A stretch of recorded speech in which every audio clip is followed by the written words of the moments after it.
Hello team players! Sorry I haven't done a long form video in a while, but I've been working on TikTok stuff, and I also wanted to wait until the remastered Guns and Gears came out because we're building a gunslinger today. But before that, I do want to remind you guys of the teamwork strategy for these builds and the roles that the two builds I've covered so far for Arcane Laboratory cover. But if you're only interested in this build, you can jump to this timestamp right here. So the teamwork strategy for this party is actually pretty basic. We want to buff our allies and debuff our enemies. We want to use our more melee-oriented builds to protect our ranged allies. We want to blast the heck out of our enemies. And of course, we are going to need healing options. That last one will be covered by the last build in this party, which I will get to eventually. And of course, the first build in this party was a Magus. So that covers our burst damage,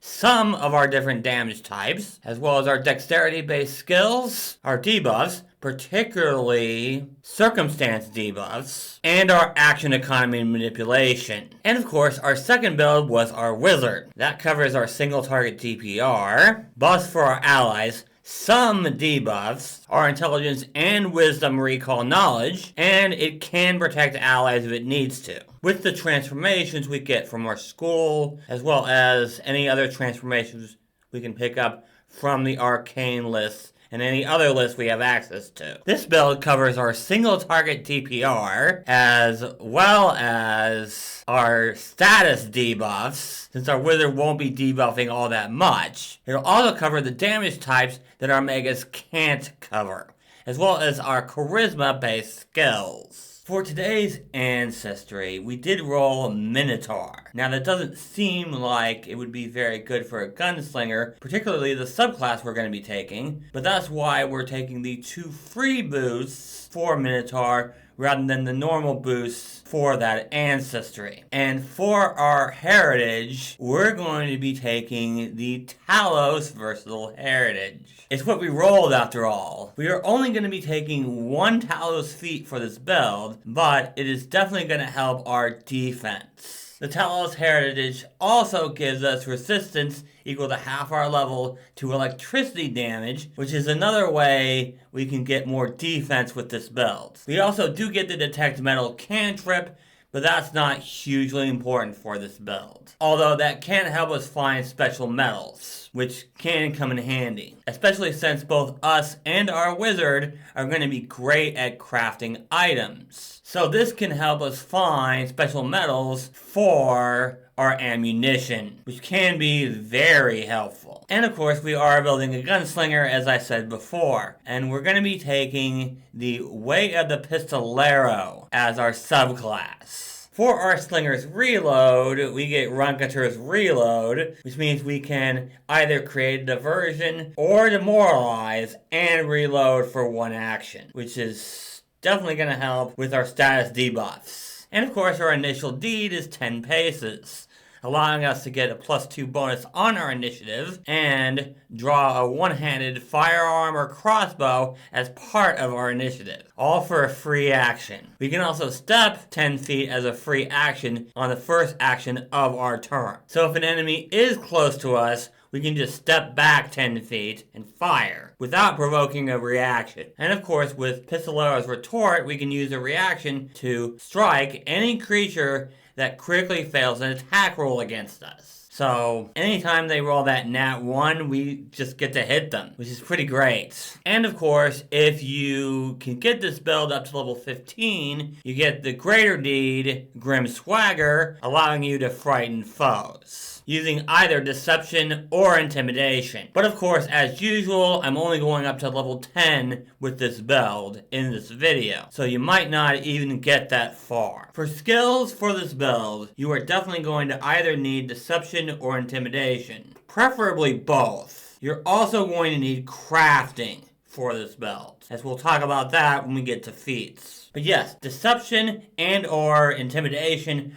are going to need to be our highest skills. For our attributes, dexterity is going to be the most important. Not only so we can hit better, but also because some of our abilities are going to go off our class DC, and our dexterity is what determines that. We are also, of course, going to need charisma, as a lot of this build does focus on charisma-based skills. You may also need a little bit of strength, depending on what firearm you're actually using. But we do want one-handed firearms for this build, because depending on the situation, we're either going to be dual-wielding one-handed firearms, or if we want to do different types of damage, we're going to need a free hand. It all depends on what we're facing and whether it has a weakness or not. Or, of course, if it has a resistance. For level 1, our first Ancestry feat is going to be Reflective Defense. If we're in bright or dim light and a creature targets us,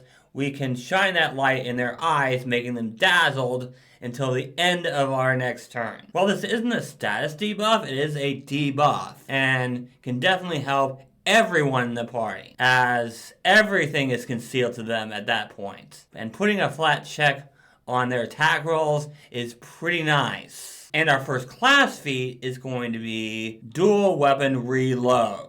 Remember, we want to either be dual wielding or we want a firearm and a free hand. So, when we are dual wielding, we want to be able to reload our weapon without having to have a hand free. Our level 2 feat is going to be Fake Out. This allows us to aid our allies without having to spend an action preparing to help. Only really works on strikes, but this can help our Magus extremely, especially since we're going to be legendary in our attack rolls, with firearms anyway. We are mostly going to want to focus on debuffs in this build, but we do have some buffs that are available to us. Level 4 is when our different damage types come into play, because we're going to be taking alchemical shots, which basically allows us to take alchemical bombs and put them into our gun so we can do different types of damage. And we are pretty much going to be able to cover every damage type that the Magus isn't covering, making this build fantastic for overcoming resistances and hitting weaknesses. For our level 5 Ancestry feat, we're going to be taking Pantheon Magic, which gives us a Divine Cantrip. There are a number of good Divine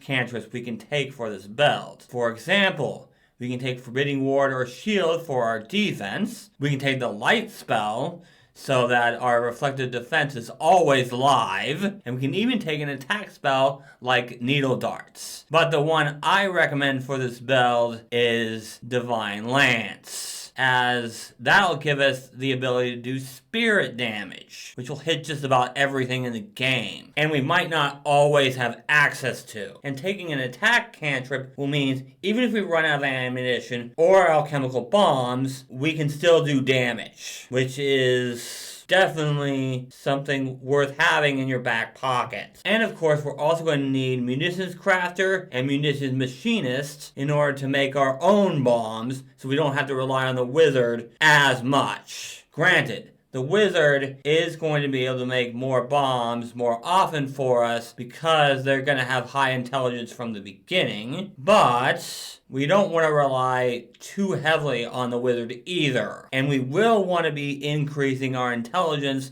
as we level up. And, it's going to be good to be able to make our own ammunition and alchemical bombs for this build. For our level 9 Ancestry feat, we're going with Friendly Fling. Effectively, this allows us to throw our allies up to 20 feet. They do take damage from this, from our horns, but this means that if our melee fighters are within 20 feet of an enemy, they don't have to spend an action moving up. And we can also use this to get the last build in this party away from enemies. This is a trade-off, but it can be extremely helpful in some situations. And the last feat I'm going to cover in this video is called Shots. We basically target a specific part of the creature and inflict a debuff depending on what we targeted. And of course, we also get to make a strike, which means we're doing damage as well. If we target the arms, we can make them enfeebled. If we target the head, we can make them stupefied. If we target their legs, we reduce their speed by 10 feet. And if the creature has wings and we target them, then we can make them fall. But they don't take any fall damage, sadly. All of these are status penalties except for the wings thing, but that's only on creatures that can fly. Combining this with the Magus' circumstance penalties from things like tripping and stuff can really help out. Granted, I wish one of these made